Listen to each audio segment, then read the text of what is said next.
chamar para jantar. Oh, eu estou muito feliz por você, minha criança. Sans! Acorda, seu preguiçoso! Você vai se atrasar! Relaxa, Papis, eu tô pronto. Sans!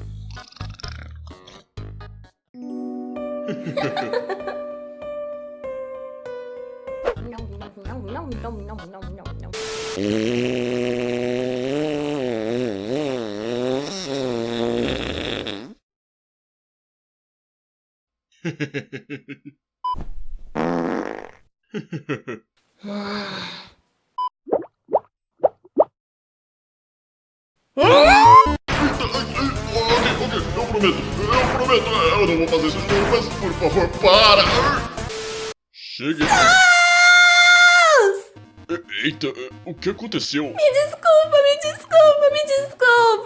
Eu fiz uma besteira terrível. Frisk, não me diga que você... Eu queimei o nosso bolo de 1 ano de aniversário.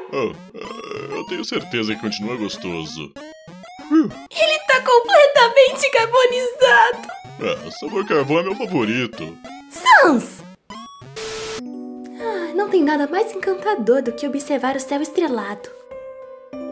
O que me deixa mais feliz por ter quebrado a barreira. Agora todos os monstros podem ver o quão belo isso é.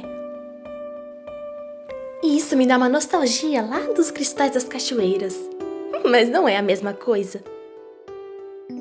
Eu tô muito feliz de poder compartilhar esse momento com você. Ele tá dormindo!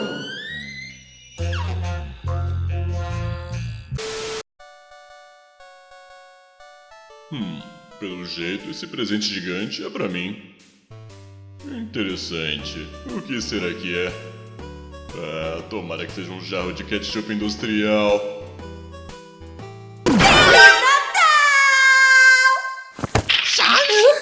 Não era esse o efeito que eu queria.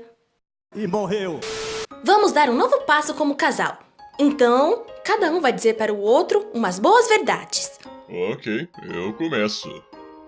Você não tem sido muito expressivo ultimamente, não é? Você só tem essa cara neutra no seu estoque? Você, além de falar demais, suas piadas não têm mais graça. O que foi? Tá perdendo a inspiração?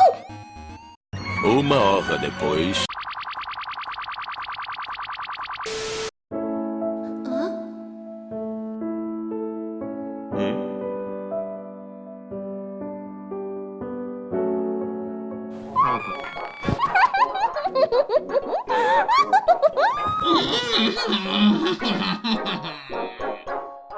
Que piada é essa, véi?